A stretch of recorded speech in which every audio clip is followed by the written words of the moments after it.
7 precious tips related to PT reading. तो guys इस video के अंदर मैं आपको कुछ पीटी रीडिंग से रिलेटेड टिप्स देने वाला हूँ। जोन सी टिप्स के बाद यार आपका जोन से परफॉर्मेंस है वो काफी ज्यादा इंप्रूव हो जाएगी।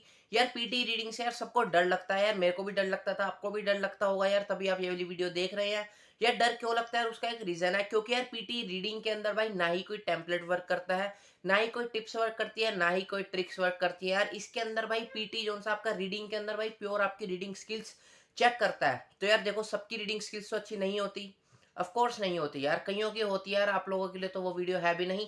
तो यार देखो, अगर आपकी भाई पीटी रीडिंग अच्छी नहीं है, आपको भी डर लगता है, तो यार ये वाली वीडियो के अंदर मैं आपको कुछ 7 टिप्स देने वाला हूँ, जिसके बाद यार आपका जो सा माइंड सेट है वो भाई पूरा चेंज हो जाएगा। आपका जो सा माइंड सेट है भाई वो ऐसा डेवलप हो जाएगा कि आपका पीटी रीडिंग का डर सा डर है वो डर दूर हो जाएगा। तो यार आइए आपका टाइम वेस्ट करे बिना भाई वीडियो को हम करते हैं शुरू, हमारी टिप्स को हम करते हैं शुरू। तो यार देखो, वीडियो शुरू करने से पहले भाई प्लीज चैनल कर दो सब्सक्राइब, यार वीडियो कर दो लाइक। हम 1000 सब्सक्राइबर्स के यार बहुत ज्यादा करीब है यार। मैंने कभी नहीं कहा कि चैनल सब्सक्राइब कर दो, बट यार इस वीडियो में कर देना, मेरा भाई एक सपना पूरा हो जाएगा यूट्यूबर बनने का। तो ठीक है यार, आइए यार बढ़ते हैं अब हमारी वीडियो की तरफ। तो यार आइए tip number 1, focus on outside the reading section. है भाई, ये तो क्या कह रहा है कि भाई फोकस करो आउटसाइड द रीडिंग सेक्शन, ये वीडियो तो भाई रीडिंग की है। तो हाँ यार मैं आपको बताता हूँ क्यों। यार देखो, हमारा जो सा पीटी रीडिंग है यार वो 2 सेक्शन के अंदर डिवाइड है।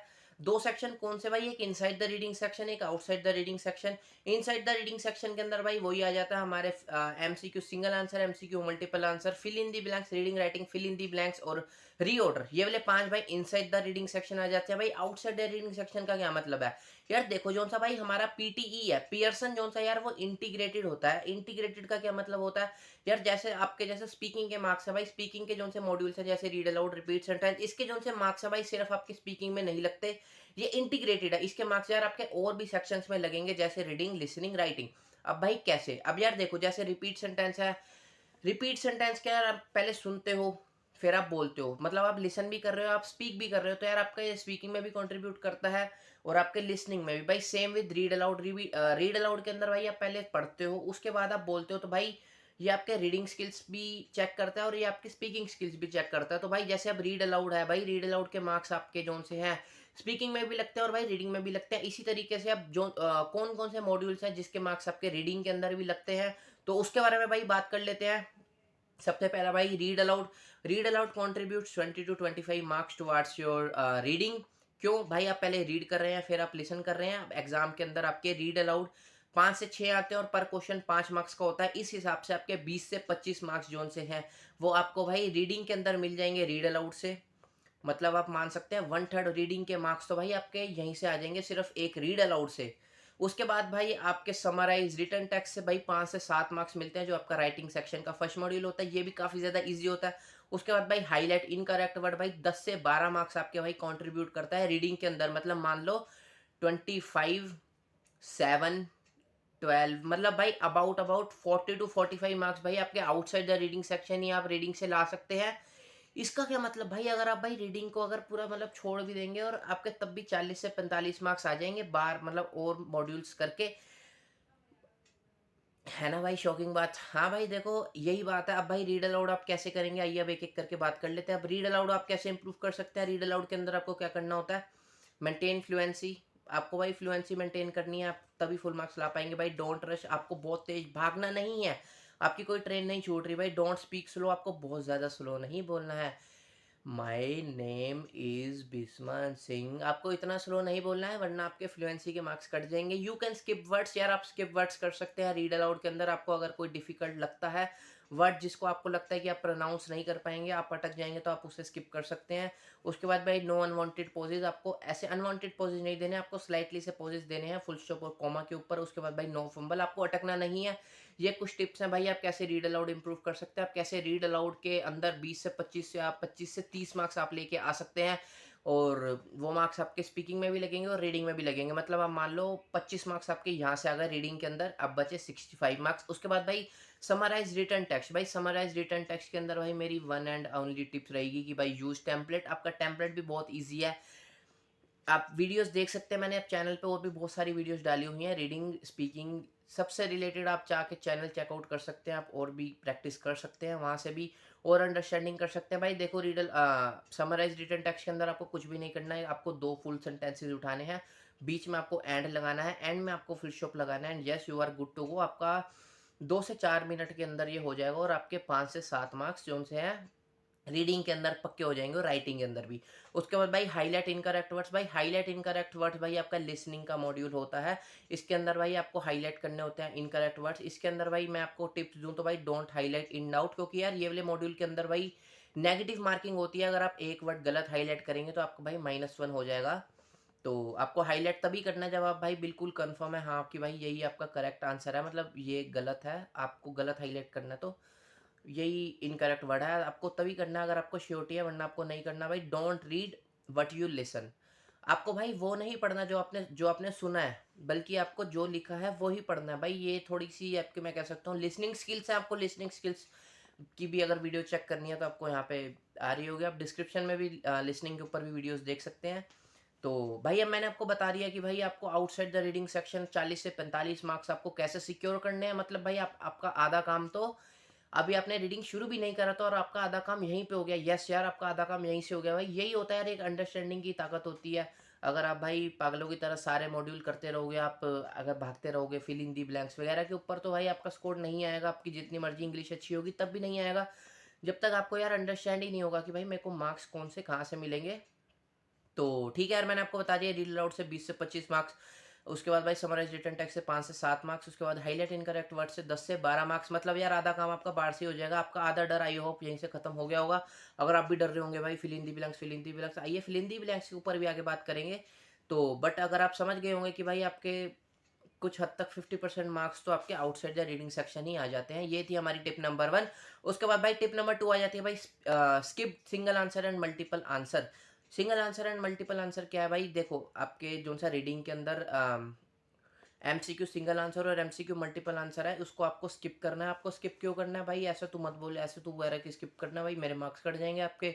भाई आपके मार्क्स नहीं कटेंगे, क्योंकि single answer MCQ single answer MCQ multiple answer जो है आपके मार्क्स कंट्रीब्यूट नहीं करते हैं। भाई ऐसा कैसे हो सकता है मार्क्स कंट्रीब्यूट नहीं करते हैं? तो कोई पागल है क्या? वरना मार्क्स कंट्रीब्यूट नहीं करते तो वो देते ही क्यों है भाई? ये भाई वो देते हैं ताकि आप जैसे लोग पागल बन जाएं और आपका जो सा है टाइम खराब हो जाए। भाई ये जो से टाइम खराब करने के लिए होते हैं। अगर ये मैंने मान लो हार्डली अगर 1 से 2 मार्क्स देते भी होंगे, वैसे ऑल्दो नहीं देते, अगर आप इन्हें पूरा स्किप कर देंगे तब भी आप अच्छे मार्क्स ला सकते हैं।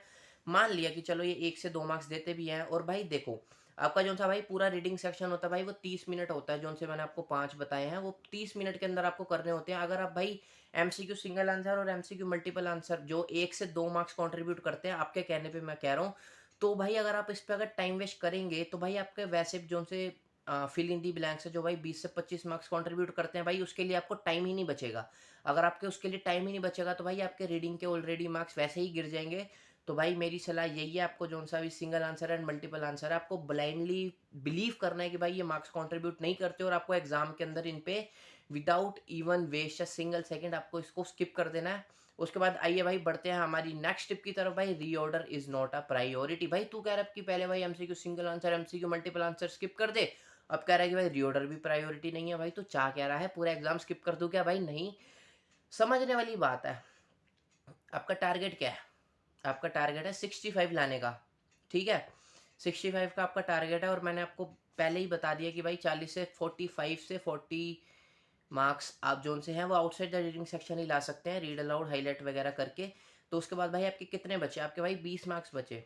भाई रीऑर्डर जोन सा आपके भाई मार्क्स कंट्रीब्यूट करता है, ये करता है नाना करके भाई 7-8 मार्क्स कंट्रीब्यूट करता है सिर्फ और सिर्फ रीडिंग के अंदर। मतलब इसके मार्क्स और किसी सेक्शन में भी नहीं लगते। जैसे मैंने आपको बताया रीड अलाउड के मार्क्स इधर उधर लगते हैं, reading writing fill in the blanks के मार्क्स भाई रीडिंग में लगते हैं, राइटिंग के अंदर लगते हैं। और जो सा भाई रीऑर्डर है, भाई रीऑर्डर की कोई मार्क्स कहीं नहीं लगता। ये भाई सिर्फ और सिर्फ 6 से 7 मार्क्स कंट्रीब्यूट करता है, मैक्सिमम 8 मार्क्स, वो भी सिर्फ रीडिंग के अंदर। मतलब आपको ये तो समझ आ गया कि भाई ये कम मार्क्स कंट्रीब्यूट करता है। ऊपर से भाई रीड अलाउड जोन सा है भाई बहुत ज़्यादा टाइम टेकिंग होता है यार। आपको मतलब एक रीड अलाउड करने के अंदर भाई आपके 2 से 3 मिनट, अगर आप कमज़ोर हैं तो आपके 5 मिनट भी लग सकते हैं।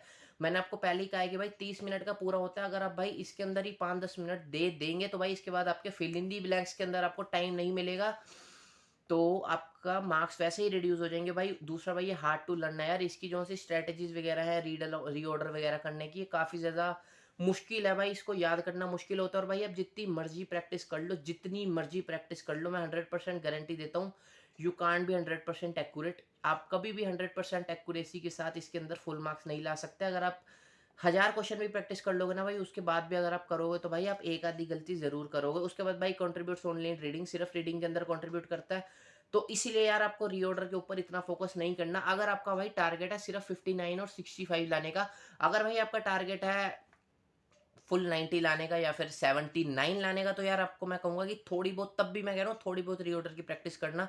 तब भी इसको प्रायोरिटी मत बनाना, बस एक बारी कर जाना, वीडियोस वगैरह कुछ देख जाना इसकी ट्रिक्स वगैरह के ऊपर। तो यही रहेगी भाई टिप मेरी आपकी, जो सी टिप नंबर 3 है, reorder is not a priority. Reasons मैंने आपको बता दिए हैं। उसके बाद भाई आइए भाई नेक्स्ट टिप की तरफ बढ़ते हैं, जो कि है भाई बी पंक्चुअल ऑफ टाइम। भाई मैंने आपको पहले भी इसी वीडियो के अंदर मैंने आपको 2-4 बार बता दिया है कि आपको टाइम मैनेजमेंट, भाई टाइम मैनेजमेंट की ऐसी चीज़ है यार, अगर आप नहीं करोगे ना, अगर आप टाइम मैनेजमेंट नहीं करोगे, मैं कह रहा हूँ अगर आपने इंग्लिश में पीएचडी भी कर रखी है और अगर आप भाई टाइम से नहीं करोगे तो भाई आपके तब भी कम मार्क्स आएंगे। भाई कम मार्क्स क्यों आएंगे, मैंने आपको पहले ही कहा है भाई, रीडिंग का जो सा टाइम होता है सिर्फ 30 मिनट का होता है। 30 मिनट के अंदर भाई 5 मॉड्यूल होते हैं, reading, MCQ single answer, MCQ multiple answer, reorder, fill in the blanks, reading writing, fill in the blanks. 5 question करने के लिए आपको सिर्फ और सिर्फ मिलते हैं भाई 30 मिनट। तो भाई आप 30 मिनट को अगर आप ढंग से मैनेज नहीं करोगे तो भाई आप मार्क्स अपने खो दोगे। अब भाई कैसे टाइम मैनेज करें, तो आइए मैं आपको बता देता हूँ। सबसे पहले भाई आपको एमसीक्यू सिंगल आंसर और MCQ multiple answer properly skip करने हैं आपको, without even waste a single second आपको उसको स्किप करना है। अब मान लो आपके 30 मिनट और 3 मॉड्यूल बच गए हैं। उसके बाद भाई आपको reading writing fill in the blanks, जो सा आपका सबसे पहला ही मॉड्यूल आने वाला है रीडिंग के अंदर, उसको भाई आपके मान लो 5 से 6 क्वेश्चन आएंगे और पर क्वेश्चन आपके 5 ब्लैंक होंगे। आपको भाई पर क्वेश्चन 2.5 मिनट्स, मतलब आपको 2.5 मिनट पर क्वेश्चन देना है। आपको एक टाइमर लगा के चलना है, अगर आपको 2.5 मिनट से ऊपर हो गए तो आपके आगे आपको आके प्रॉब्लम हो सकती है। तो आपको भाई पर क्वेश्चन 2.5 मिनट देने हैं। अब जैसे 5 क्वेश्चन आएंगे तो भाई 15 मिनट, 15, 5 से 6 क्वेश्चन आएंगे तो 15 मिनट, मतलब आपको यार reading writing fill in the blanks को 15 मिनट देने हैं। उसके बाद आपको एमसीक्यूज तो स्किप कर देने हैं। उसके बाद भाई आपको 5 मिनट रीऑर्डर को देने हैं। मैंने आपको कहा है भाई प्रायोरिटी नहीं है, बट ये नहीं कि आपको स्किप करके आना है, रीऑर्डर आपको करना है। रीऑर्डर के अंदर आपको 5 मिनट देने हैं, मतलब रीऑर्डर के आपके तीन, मेरे ख्याल 2 से 3 क्वेश्चन आपके एग्जाम में आपको देखने को मिलेंगे, और मतलब पर क्वेश्चन 1 या फिर 1.5 मिनट आप दे सकते हैं रीऑर्डर को, इससे ज़्यादा आपको नहीं देना है। उसके बाद भाई 10 मिनट आपको देने हैं reading fill in the blanks को, क्योंकि उसके भी आप मान लो 4 से 5 क्वेश्चन आएंगे आपके एग्जाम के अंदर, और पर क्वेश्चन उसके अंदर भी 4 से 5 ब्लैंक होंगे, मतलब वही हिसाब है।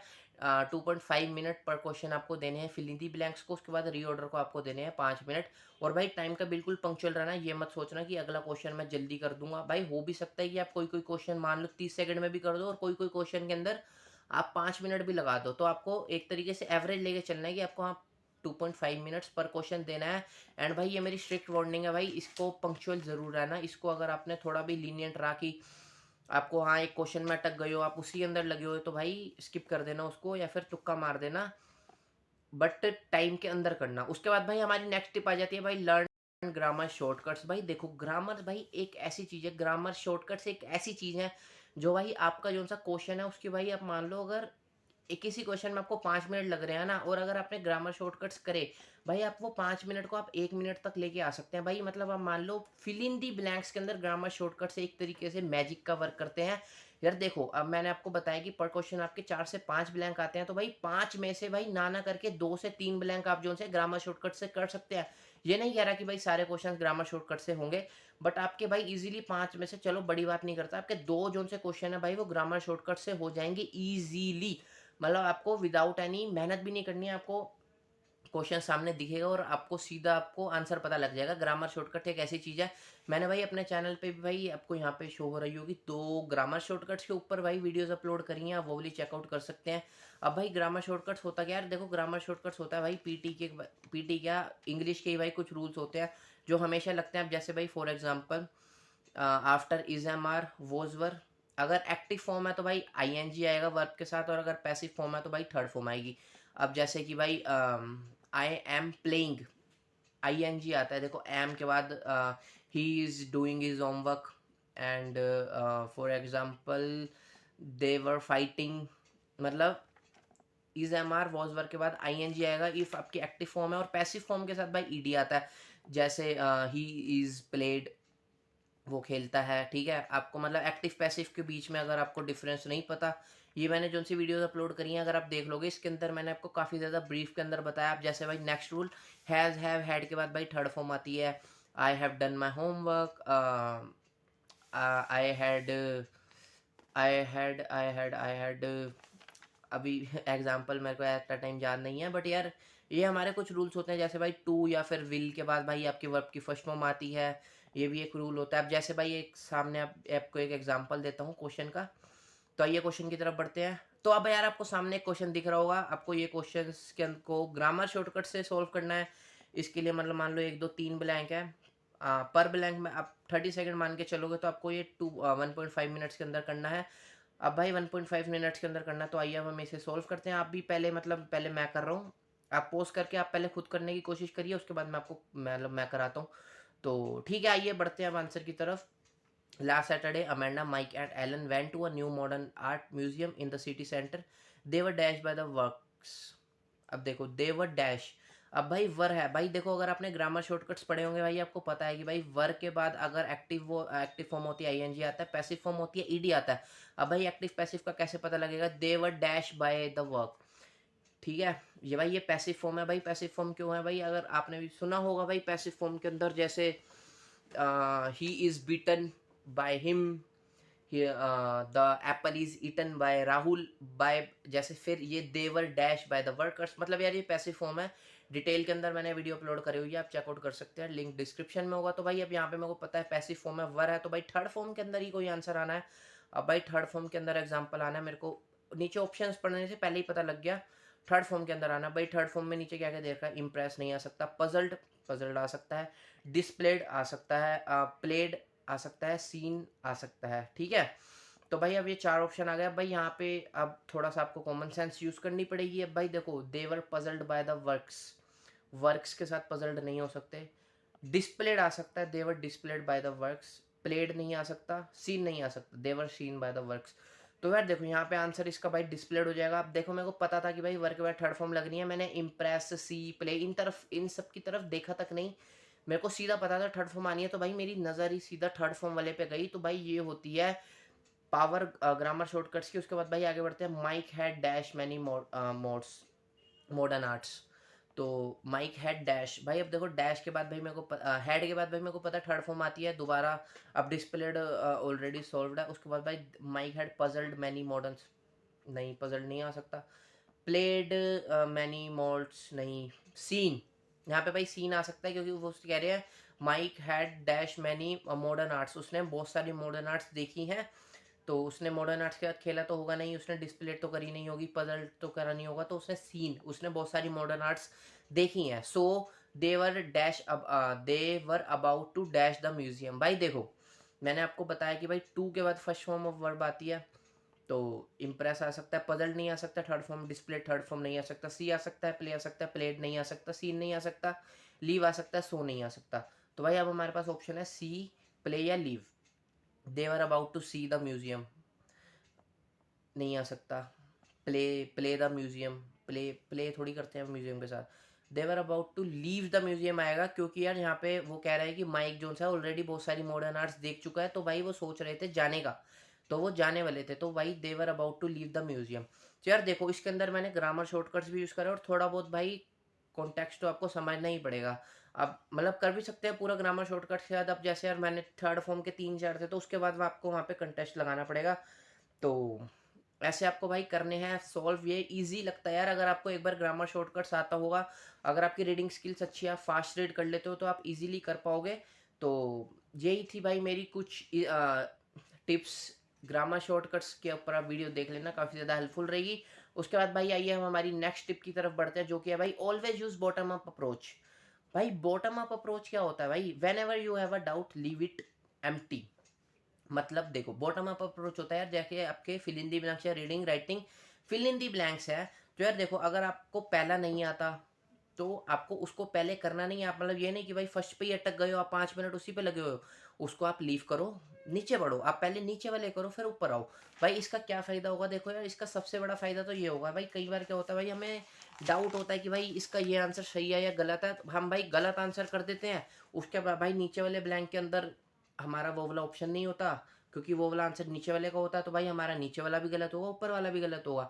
तो इसके अंदर भाई हम बॉटम अप अप्रोच यूज़ करेंगे भाई, जिसका होता है अगर आपको फर्स्ट आंसर या फिर सेकंड आंसर नहीं आता, उसे लीव इट एम्प्टी और उसके बाद आगे बढ़ो, आगे वाले पहले सॉल्व करो, उसके बाद भाई ऊपर आओ, ऊपर वाला दोबारा सॉल्व करो, क्योंकि अगर आप एक बार पहले नीचे वाला कर लोगे तो ऊपर वाला आपको आ जाएगा, क्योंकि रिलेटेड होता है। अब जैसे भाई आइए इसका भी एक एग्जांपल देख लेते हैं।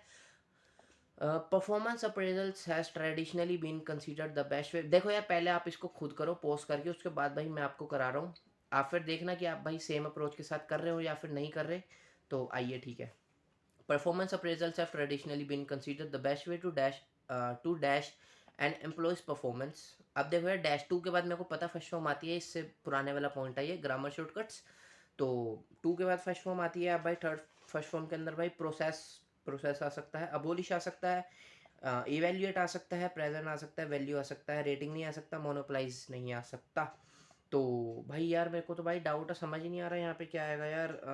Veg to process and employees भी आ सकता है, अबोलिश भी आ सकता है, इवेल्युएट भी आ सकता है।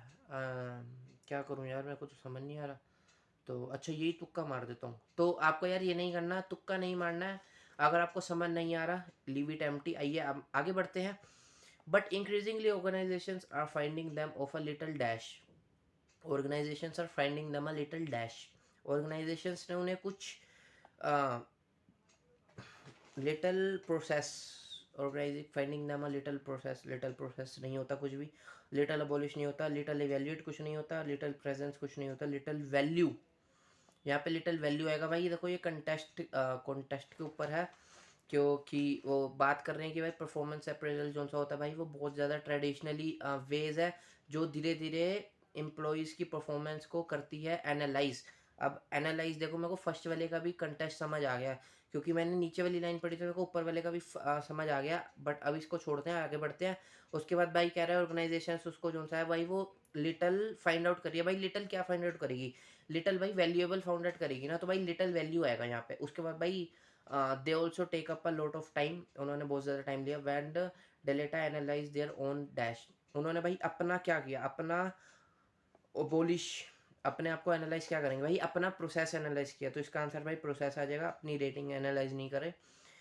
उसके बाद भाई they found managers and employees spend around 2 million a year of performance reviews. A growing number of companies have decided to dash performance reviews. अब भाई कंपनीज ने डिसाइड किया कि परफॉर्मेंस रिव्यूज़ को कुछ करेंगे। अब भाई क्या करेंगे भाई, प्रोसेस करेंगे। टू के बाद भाई फर्स्ट फॉर्म आती है तो भाई यहाँ पे ग्रामर शॉर्टकट लगेगा। तो टू प्रोसेस करेंगे, टू अबॉलिश करेंगे भाई, परफॉर्मेंस अबॉलिश कर सकते हैं, परफॉर्मेंस इवेल्युएट करेंगे, परफॉर्मेंस प्रेजेंस करेंगे, ये नहीं आ सकता, वैल्यू नहीं आ सकता, मोनोपोलाइज नहीं आ सकता, रेटिंग रेटिंग नहीं आएगा। टू के बाद फर्स्ट फॉर्म आती है। तो भाई अब हम कंटेस्ट के ऊपर दोबारा एक बार ऊपर से पढ़ेंगे। Performance appraisals have traditionally been considered the best way to dash and employees performance. भाई अब यहाँ पे मैंने आपको बताया भाई, अब मैंने नीचे पढ़ लिया कि भाई कुछ बात चल रही है परफॉर्मेंस वगैरह को। तो भाई best way to analyse and employees performance. अब एनालाइज ऑप्शन में नहीं है तो एनालाइज से मिलता जुलता, but evaluate the employees performance. तो देख सकते हैं आप यार, इसको कहते हैं भाई बॉटम अप अप्रोच। अगर आपको फर्स्ट नहीं आता तो भाई पहले नीचे जाइए, नीचे का पहले पूरा कंटेक्स्ट समझ के आइए, कोशिश करिए करने की, उसके बाद ऊपर आइए। अब मैंने जैसे भाई उससे अगली लाइन पढ़ी थी तो मेरे को फर्स्ट में समझ आ गया था कि क्या आना है, तो भाई इवेल्युएट इसका आंसर हो गया। फिर हम by increasingly organisations are finding them a little value.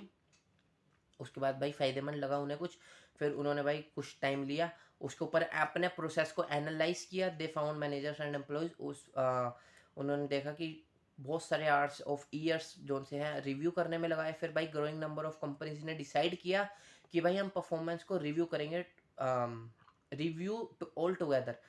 अब भाई यहाँ पे क्या आ सकता है भाई, लास्ट वाला भाई अबोलिश आएगा यहाँ पे आंसर हमारा, क्योंकि यार उन्होंने बहुत सारी कंपनीज ने भाई डिसाइड किया मिलके कि भाई हम परफॉर्मेंस रिव्यूज़ को अबोलिश करेंगे एक साथ मिलके। तो यार देखो ये हो सकता है आपको हार्ड लग रहा हो या फिर आप समझ रहे हो कि भाई ये मैंने कैसे किया। भाई ये with time and with practice आएगा धीरे धीरे आपके, इसके लिए ग्रामर शॉर्टकट्स। जैसे मेरे को फर्स्ट का पता लग गया था, टू के बाद फर्स्ट फॉर्म आनी है, उसके बाद भाई इसके बाद डिसाइडेड टू के बाद पता लग गया था कि फर्स्ट फॉर्म आनी है। यहाँ पे मेरे दो में ग्रामर शॉर्टकट्स लग गए। उसके बाद भाई यहाँ पे लिटिल वैल्यू, यहाँ पे मेरा कंटेक्स्ट लगा। उसके बाद एक में मेरी ये ओन प्रोसेस के अंदर मेरी एक कोलोकेशन लगी, तो ऐसे करके यार आप भी कर सकते हैं। तो आइए भाई अब हमारी नेक्स्ट टिप की तरफ बढ़ते हैं। उसके बाद भाई reading practice and reading practice. आपको भाई रीडिंग प्रैक्टिस करनी है। मैंने आपको पहले ही बताया कि भाई जो सा हमारा रीडिंग है भाई वो क्या बताया था, रीडिंग जो सा है कि भाई रीडिंग स्किल्स पे डिपेंड करती है आपकी पीटी की रीडिंग। तो भाई आपको रीडिंग स्किल्स कैसे इंप्रूव करनी है, आपको भाई रीडिंग स्किल्स आपकी रीडिंग करके ही इंप्रूव होंगे। आपको भाई नॉवल, न्यूज़पेपर, इंग्लिश का कुछ भी जोन सा है, इंग्लिश पैराग्राफ्स वगैरह जोन से हैं भाई वो रीड करने हैं। और भाई रीड कैसे करने हैं भाई, आपको डेली 1 घंटा रीड करने हैं। और भाई रीडिंग कैसे करनी है, आपको फास्ट फास्ट रीड करना है। आपको ये नहीं कि स्लो स्लो रीड कर रहे हो। जैसे फॉर एग्जांपल वही वाला आप देख लेते हैं हम एक बार passage. Performance appraisals have traditionally been considered the best way to evaluate an employee. आपको भाई चेक करना है आप कितनी तेज बोल सकते हो, ये नहीं कि आप स्लो स्लो पढ़ रहे हो। परफॉर्मेंस अप्रेजल्स हैव ट्रेडिशनली, जितनी तेज पढ़ सकते हो उतनी तेज पढ़ो। इससे क्या होगा भाई, आपका जो सा एग्जाम के अंदर जब आप फास्ट फास्ट रीड करोगे आपका उसमें टाइम बचेगा और आपको अंडरस्टैंडिंग बढ़ेगी। आपको भाई फास्ट अंडरस्टैंड करना जरूरी आना चाहिए। परफॉर्मेंस अप्रेजल्स हम traditionally and consider the best way to dash to evaluate an employee's performance, but increasingly organizations are finding them a little value. They also take up a lot of time. When Deloitte analyzed their own process, they found managers and employees spend around 2 million a year of performance reviews. A growing number of companies have decided to abolish performance reviews altogether. आपको भाई fast fast करना है इस तरीके से। थोड़ी बहुत practice करोगे आप, शुरू में अटकोगे भी, कोई फ़र्क नहीं पड़ता। आपको तेज तेज रीड करना है, जितनी तेज रीड कर सकते हैं। आपको फास्ट रीडिंग की प्रैक्टिस करनी है डेली आधे से 1 घंटा। इससे आपकी ओवरऑल रीडिंग इम्प्रूव होगी और आपकी इससे ग्रामर इम्प्रूव होगी, कोलोकेशंस इम्प्रूव होंगी, आपकी वोकेबलरी इम्प्रूव होगी। जब आप बुक रीडिंग करोगे तो भाई इससे आपकी ओवरऑल स्किल्स जो सी डेवलप होगी। उसके बाद मैंने आपको जो सी टिप्स बताई, आपको बॉटम अप अप्रोच यूज़ करनी है। उसके बाद आपको एमसीक्यू स्किप करने हैं, रीऑर्डर को प्रायोरिटी नहीं देनी है। उसके बाद आपको आउटसाइड द रीडिंग सेक्शन कितनी प्रैक्टिस करनी है, इनसाइड द रीडिंग सेक्शन कितनी प्रैक्टिस करनी है। तो यही थी यार कुछ टिप्स इस वीडियो के लिए गाइस। आई होप आपको वीडियो अच्छी लगी होगी भाई, वीडियो आपको हेल्पफुल लगी होगी। अगर आपके लिए वीडियो थोड़ी सी भी हेल्पफुल, अगर 1% भी आपके लिए वीडियोस हेल्पफुल थी तो भाई चैनल कर देना सब्सक्राइब। हम 1000 सब्सक्राइबर्स के बाद बहुत ज़्यादा करीब हैं भाई। प्लीज़ 200-300 सब्सक्राइबर्स रह गए हैं, जल्दी करा दो। तो भाई वीडियो कर देना लाइक यार। आई होप मिलते हैं आपको नेक्स्ट वीडियो में। थोड़ा सा प्यार दिखाओ यार। इस चैनल पे मैं कह रहा हूँ इतना कुछ ला दूंगा, इतना कुछ ला दूंगा आपको। ऑस्ट्रेलिया से रिलेटेड, स्टडी वीज़ा से रिलेटेड, पीटी से रिलेटेड, आयल से रिलेटेड, भाई सब कुछ ला दूंगा मैं इस चैनल पे। बस चैनल कर दो सब्सक्राइब, वीडियो कर दो लाइक यार। मिलते हैं आपको नेक्स्ट वीडियो में, तब तक के लिए बाय बाय। कर दो भाई, सब्सक्राइब कर दो।